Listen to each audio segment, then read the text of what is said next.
Hello बच्चों, मेरा नाम है मोहित और आपका स्वागत है हमारे यूट्यूब चैनल हिस्ट्री चैंपियन में।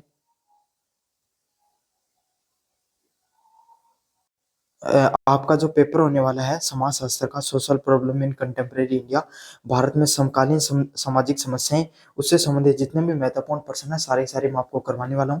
तो आपको क्या करना है, चैनल को लाइक कर जो चैनल है उसको सब्सक्राइब कर देना, वीडियो को लाइक कर देना और अपने दोस्तों को जरूर से शेयर कर देना। ये पीडीएफ आपको टेलीग्राम चैनल में मिल जाएगी। टेलीग्राम चैनल को जरूर से ज्वाइन कर ज्वाइन टेलीग्राम चैनल को आपको जरूर से ज्वाइन कर लेना है। तो साथ के साथ आपको प्लेलिस्ट का लिंक मिल जाएगा डिस्क्रिप्शन पे, वहाँ पे अन्य वीडियो मिल जाएंगे, तो वो भी जरूर से देख लेना। तो चलो शुरू करें अपन यूनिट थर्ड को। Discuss the problem of youth women and terrorism in India. Bharat में युवाओं, महिलाओं और आतंकवाद की समस्या पर चर्चा कीजिए। तो भारत में जो युवा है, महिला है और आतंकवाद पे आपको क्या करनी है, विस्तार से टिप्पणी करनी है। काफी ज्यादा मोस्ट इंपोर्टेंट क्वेश्चन आपके सामने।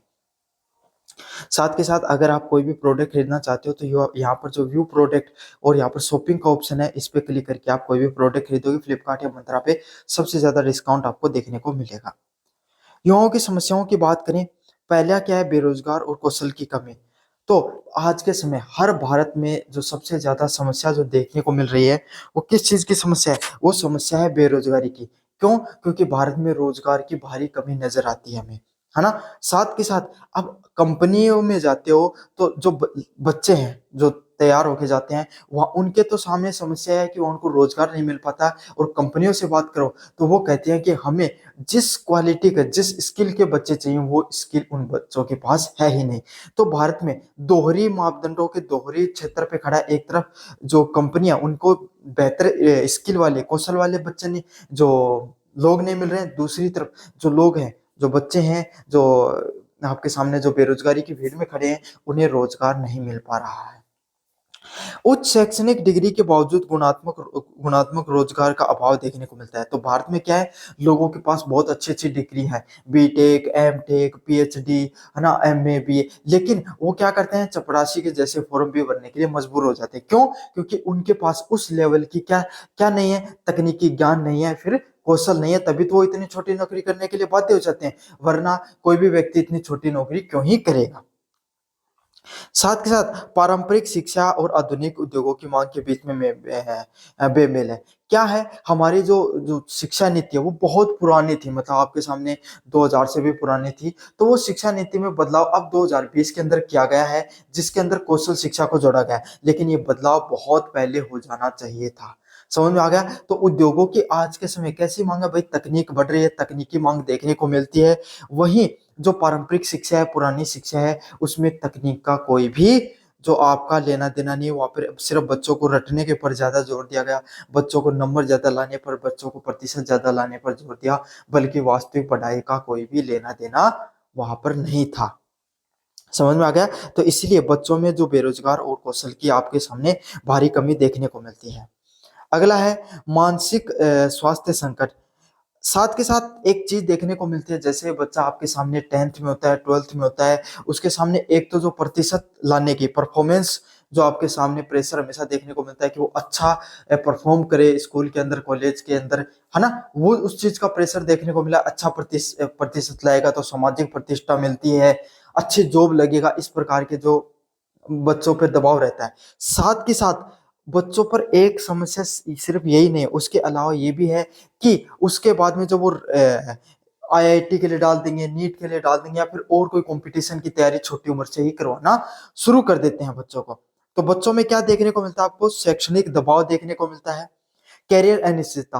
आज के दिन आपके सामने जैसे जैसे टेक्नोलॉजी बढ़ रही है, कोई फिक्स नहीं है कि आपको कितने दिन की जॉब मिलने वाली है। आप जॉब कर रहे हो, कल आपके सामने जॉब रहे या नहीं रहे, कैरियर आपका निश्चित नहीं है, कैरियर आपका अनिश्चित दिखाई देता है।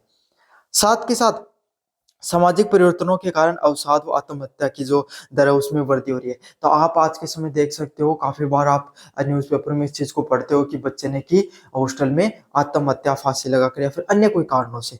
क्यों होता है ऐसा? क्योंकि उनको क्या है, उनके माता पिता की, समाज की जो उनसे उम्मीद रहती है वो उनको पूर्ण नहीं कर पाते हैं। काफी बार बच्चे को खुद से भी हाई डिमांड्स हो जाती हैं, काफी बार बच्चे को खुद से भी काफी ज्यादा उम्मीदें रहती हैं। अगर वो पूर्ण नहीं कर पाता उनको, तो उससे क्या हो जाता है उनके सामने, उसके सामने वो बच्चा अवसाद व जो अवसाद में चला जाता है, डिप्रेशन में चला जाता है। काफी बार जो उसके साथ वाले लोग हैं माता पिता से भी कटा हुआ होकर वो दूर ओस्लो में चला जाता है, तब उसको संभालने वाला वहां पर कोई नहीं होता है, इतने अच्छे दोस्त भी नहीं बन पाते हैं दूसरे माहौल के अंदर, काफी बच्चे अपनी फीलिंग्स को एक्सप्रेस भी नहीं कर पाते हैं, तो क्या हो जाता है वो अवसाद जैसी समस्या में, डिप्रेशन में चल जाता है और आत्महत्या जैसे गंभीर फैसले या फिर जो नहीं लेने वाले फैसले बच्चे ले लेते हैं।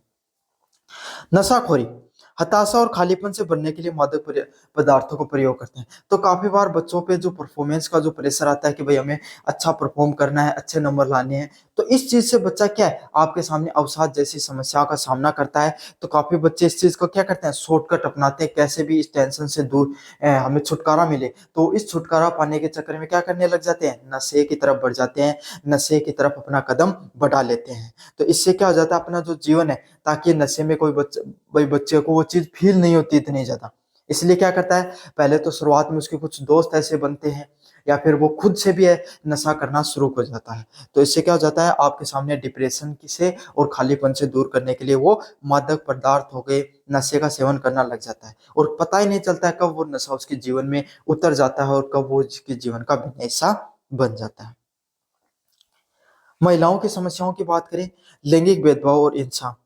कार्यस्थल व घर दोनों जगह पर यौन उत्पीड़न, दहेज व घरेलू हिंसा की उच्च दर देखने को मिलती है। अगर आप बात करें जो लैंगिक भेदभाव और हिंसा की बात करें, जो कार्यस्थल होते हैं जहाँ पर जो आपके सामने चाहे स्त्री हो चाहे पुरुष हो, खास करके महिलाओं के साथ भेदभाव आपको अधिकतर देखने को मिलता है। महिलाओं के साथ यौन शोषण, रेप जैसे केसेस आपको जहाँ पर कार्य करते हैं वहाँ पर जबरन उनसे मतलब यौन शोषण जैसी घटनाएं देखने को मिलती हैं। दहेज और घरेलू हिंसा, मतलब लोग क्या करते हैं, लोग आपको दहेज के लिए भी जो भई अगर कोई लड़की है, अगर उसको अच्छा दहेज नहीं मिलता है, तो उसके साथ जो आपके सामने ससुराल है, वहाँ पर भेदभाव देखने को मिलता है और घरेलू हिंसा जैसे जो घटनाक्रम भी देखने को मिलते हैं। नारी भ्रूण हत्या, पुत्र मोह के कारण नारी भ्रूण हत्या का और घटता लिंग अनुपात। साथ के साथ क्या देखने को मिलता है, भारत में एक सबसे बड़ी समस्या है कि अपना जो पुत्र होता है, लोग मानते हैं कि जिसके भाई पुत्र होता है उसी का क्या वंश आगे चलता है। तो इस कारण जो आपके सामने जो पेट में लोग क्या करवा लेते थे पहले, जो जांच करवा के पता कर लेते थे कि लड़की या लड़का है, तो उसको क्या करते थे, उसकी डेथ कर दिया जाता था, उसको मार दिया जाता था। उसे नारी भ्रूण हत्या के नाम से जाना जाता है और इस कारण क्या हुआ, भारत में बहुत व्यापक स्तर पे जो लिंगानुपात है, लड़का व लड़की है, उसके बीच में जो डिफरेंस है वो देखने को मिला और आज के समय समाज उस जो ये जो लिंगानुपात का घटता लिंगानुपात है उसका नुकसान उठा रहा है। अगला है आर्थिक असमानता। कार्य कार्यबल में कम भागीदारी, समान काम के लिए असमान वेतन और संपत्ति के अधिकारों में अभाव। तो आज के समय आप समाज में एक बहुत बड़ी जो आपको एक अंतर देखने को मिलता है कि एक तबका है जो बहुत ज़्यादा अमीर है और एक तबका है जो आपके सामने बहुत ज़्यादा गरीब है। समझ में आ गया आपके सामने, एक तबका बहुत ज़्यादा गरीब देखने को मिलता है, एक तबका बहुत ज़्यादा अमीर देखने को मिलता है। ऐसा क्यों होता है? आज के समय कंपनियाँ वो लगातार प्रॉफ़िट कमाती जा रही हैं, लेकिन मज़दूरों के दाम वही आज के समय 10-12 हज़ार देखने को मिलते हैं। ऐसा क्यों होता है आपके सामने? क्योंकि कार्यबल में कम भागीदारी और समान काम के लिए असमान वेतन। मतलब अगर आप कोई भी काम कर रहे हो, उसके 2 व्यक्तियों में आपको अलग-अलग प्रकार का जो वेतन है, असमान वेतन है, वो देखने को मिलता है। साथ के साथ आपके जो संपत्ति के अधिकार हैं, उसका भी अभाव देखने को मिलता है। साथ के साथ क्या देखने को मिलता है, जो संपत्ति के अधिकार हैं, भई स्त्री व पुरुष में, आज भी आप गाँव ग्रामीण क्षेत्र में, शहरी क्षेत्र में क्यों नहीं हो, लोग कितने भी शिक्षित हो जाएँ, आज भी जो संपत्ति का अधिकार है, कानूनी अधिकार महिला जो लड़के और लड़के को दोनों को बराबर है, लेकिन अब फिर भी अधिकतर जो संपत्ति वो किसको दे दी जाती है? लड़के को सौंप दी जाती है। अगला है आतंकवाद की समस्या। आतंकवाद की समस्या की बात करें, आतंक अर्थ की बात करें, ये जो यूनिट नंबर 3 है, उसका सेकंड क्वेश्चन है, आतंकवाद कैसे एक उभरती हुई चुनौती के सामने है भारत में, उसका आपके सामने सविस्तार टिप्पणी करनी थी। ये दूसरा क्वेश्चन आपके सामने। आतंकवाद होता क्या है, सबसे पहले इस बारे में अपन विस्तार से समझेंगे। आतंकवाद राजनीतिक, धार्मिक व वैचारिक लक्ष्यों को पूर्ति करने के लिए आम नागरिकों के खिलाफ भय व हिंसा को व्यवस्थित उपयोग करते हैं। मतलब समाज में भाई क्या करते हैं, कुछ लोग ऐसे होते हैं जो कट्टरपंथी विचारधारा का शिकार हो जाते हैं। मतलब वो क्या है, वो लिबरल नहीं हो पाते हैं, वो इतना मतलब उदारवादी नहीं बन पाते हैं कि वो हर धर्म की, हर राजनीतिक विचारधारा की, हर जो समाज में एक अलग वर्ग को क्या कर पाए, स्वीकार कर पाए। तो इस प्रकार के लोग जो अलग प्रकार की विचारधारा को नहीं अपना पाते हैं, वो क्या करते हैं, कट्टरपंथी विचारधारा को अपना लेते हैं। काफी बार क्या कर लेते हैं लोग, अपने राजनीतिक, सामाजिक, धार्मिक और राजनीतिक लाभ को उठाने के लिए भी, लक्ष्य को पूर्ति करने के लिए आम नागरिकों को क्या के खिलाफ उनको यूज करते हैं, चाहे उनमें भय फैलाना हो, चाहे हिंसा करनी हो, उनको नुकसान पहुंचाने का कार्य करते हैं, ताकि काफी बार अपने राजनीतिक लाभ ले सकें, धार्मिक लाभ ले सकें या सामाजिक लाभ ले सकें। लेकिन इसमें इन सब चीजों में एक चीज आम रहती है कि इसमें जो भय के माध्यम से, भय और हिंसा के माध्यम से आम नागरिकों को नुकसान पहुंचाने का कार्य किया जाता है। आतंकवाद आज के समय किसी के सामने छुपा नहीं है। अभी जो थोड़े दिन पहले घटना हुई थी, बालाकोट की घटना आप सबको पता है उस घटना के बारे में, कि किस तरीके से आम नागरिकों को निशाना बनाया गया था, जबकि आम नागरिकों से तो किसी की कोई दुश्मनी नहीं होती है, उन्होंने कोई कुछ नहीं किया, निर्दोष लोग होते हैं वो, तो उनको निशाना बनाकर अपने लक्ष्यों को, हितों को साधने का प्रयास किया जाता है। क्यों? क्योंकि पता होता आतंकवादियों को कि सरकार है वो, जब अगर सेना के खिलाफ कोई कार्रवाई की जाती है तो सेना तो अपनी एंटी जो वापसी कार्रवाई जरूर करती है, लेकिन आम नागरिकों को जब वो टारगेट करते हैं, आम नागरिकों को लक्ष्य पर रखते हैं, तो इससे क्या होता है, सरकार की क्या होती है, आपके सामने सरकार पे दबाव बनता है, और वो क्या करते हैं, वो उनकी बात मानने के लिए मजबूर हो जाते हैं, या फिर जो सरकार है उस पर दबाव बनाने के लिए इस तरीके के कार्य किए जाते हैं। कारण की बात करें, सीमा पार घुसपैठ, भारत में पड़ोसी देश से होने वाली घुसपैठ और आतंकवादियों को मिलने वाला समर्थन। तो भारत की बात करें, भारत में एक सबसे बड़ा जो आतंकवादी जो घटनाएं हैं वो कैसे होती हैं, सीमा पार से, पीओके, पाकिस्तान ऑक्यूपाइड कश्मीर हो गया, या पाकिस्तान जैसे, जो उस पर हमेशा आरोप लगते रहते हैं कि वहां से जो हमारी फेंसिंग की गई है, वहां से जो आतंकवादी है वो अक्सर घुसा दिए जाते हैं। जिससे क्या है, भारत के जो पड़ोसी देश हैं वो क्या करते हैं, घुसपैठे जो और आतंकवादी जैसी घटनाएं हैं उनको समर्थन देते हैं, जिससे क्या है, उनको अपने देश में घुसा दिया जाता है, और उनको नुकसान, भारतीय नागरिकों को नुकसान पहुंचाने का वो कार्य करते हैं। क्यों भारत में ऐसा होता इसीलिए है, क्योंकि जो पीओके की, जो पाकिस्तान ऑक्यूपाइड की कश्मीर की जो फेंसिंग है, तारबंदी की गई है, उसमें काफी क्षेत्र ऐसा है जहां से क्या, नदियां बहती है। अब नदियों के ऊपर से फेंसिंग करना आसान नहीं, और कर भी नहीं सकते अपन। काफी बार जंगलों वाला क्षेत्र है जहां पर भी फेंसिंग अच्छे से नहीं हो पाई है, तो इस प्रकार के क्षेत्र से क्या है, लोग जो आतंकवादियों का घुसना बहुत आम होता है। काफी बार पहाड़ी क्षेत्र है जिसके ऊपर पूर्ण रूप से निगरानी नहीं रखी जा सकती है, उस क्षेत्र में का वो फायदा उठाकर आतंकवादी वो घुस जाते हैं। अगले वाला जो पॉइंट है, आर्थिक और राजनीतिक वंचना। कुछ क्षेत्रों में क्षेत्रीय असंतोष और सरकार से अलगाव की भावना होती है। तो जो नक्सलवाद का आपने नाम सुना होगा, वो नक्सलवाद कैसे पैदा हुआ, वहां पर सरकार के खिलाफ लोगों का विरोध प्रदर्शन होता है। जो काफी लोग हैं वो सरकार से संतुष्ट नहीं होते हैं, सरकार की जो योजनाएं होते हैं, सरकार के जो विचार होते हैं, वो उन लोगों से क्या है, उनके मेल नहीं खाते हैं। या काफी बार एक ऐसा क्षेत्र होता है जिनको ऐसे लगता है कि हम हमारे जो क्षेत्र है उसका उतना विकास नहीं हो पाया जितना पास वाला क्षेत्र है उसका विकास हो गया था। तो इस वाली विचारधारा के कारण भी काफी लोग क्या करते हैं, काफी लोग असंतोष के कारण भी जो ये जो क्षेत्र होता है वहां पे असंतोष के कारण भी आपको नक्सलवाद जैसी, आतंकवाद जैसी घटनाएं भी देखने को मिलती हैं। जैसे पाकिस्तान की बात करें, पाकिस्तान का जो एक क्षेत्र है आपके सामने, एटमोबाद वाला, वो दूसरी साइड का क्षेत्र है पाकिस्तान का, वहां पर सबसे ज्यादा खनिज देखने को मिलते हैं। या ऐसा क्षेत्र मान लो जहां पर सबसे ज्यादा खनिज देखने को मिलते हैं। अब खनिज निकाल, सरकारें क्या करेंगी, सरकार वहां से खनिज निकालती है, सरकार वहां से पैसा कमाती है, लेकिन वहां का इतना, उस क्षेत्र जहां से खनिज निकाला जाता है, वहां का अगर उस लेवल का विकास नहीं हो पाए जितना और दूसरे क्षेत्र का हो जाए, तो उन लोगों को लगता है कि खनिज भी हमारे यहाँ से निकाले जा रहे हैं, सबसे ज्यादा कमाई भी सरकार को हमारे से होती है, और ये लोग हमें विकसित करने का भी कार्य नहीं करें, विकास का पैसा तो कहीं और लग रहा है। तो यही है।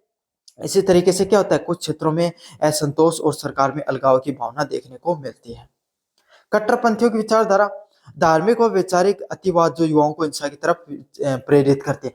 सबसे, मैंने अभी जब ये वीडियो शुरू किया था, आतंकवाद पे आपको बताना शुरू किया था मैंने, तब मैंने आपको यही बताया था कि आतंकवाद के पीछे सबसे बड़ा कारण तो होती है क्या, विचारधाराओं में अंतर। मतलब लोग क्या, काफी बार कट्टरपंथी विचारधारा का शिकार हो जाते हैं, जिसमें जो क्या करते हैं, चाहे वो धार्मिक विचारधारा हो, चाहे वैचारिक विचारधारा हो, जिसमें वो कट्टरपंथी विचारधारा का शिकार हो जाते हैं। जो युवा क्या करते हैं आपके सामने, जो जिससे खास करके जो वो लोग हैं, वो अपने फायदे के लिए सबसे जो इजी टारगेट होता है कोई भी समाज का, उन्हें पता है युवा होते हैं, युवाओं को पता नहीं उतना होता, इतना समझदारी नहीं होती, इतने ज्ञान नहीं होते हैं, वो आसानी से किसी भी लोग व्यक्ति के प्रलोभन में आ जाते हैं। तो इसीलिए क्या करते हैं, जो कट्टरपंथी विचारधारा वाले लोग हैं वो आसानी से युवा हो गए, और जो आपके सामने ऐसे जो छोटे बच्चे हो गए, या फिर जो आसानी से प्रभावित हो सकते हैं, जिनको इतना ज्ञान नहीं होता है, जो मतलब अब जोशीला जिनका स्वभाव होता है, और जिनकी विचारधारा पहले से कट्टरपंथी होती है, उनको वो चुनते हैं और उनका ब्रेन वॉश करने का कार्य करते हैं, और फिर धीरे धीरे उन्हें क्या बना देते हैं, आतंकवादी बना देने का कार्य करते हैं। किसी भी प्रकार का प्रलोभन दिया जाता है, डरा दिया जाता है, धमका दिया जाता है, इस प्रकार की घटना करके उन्हें आतंकवादी बना दिया जाता है।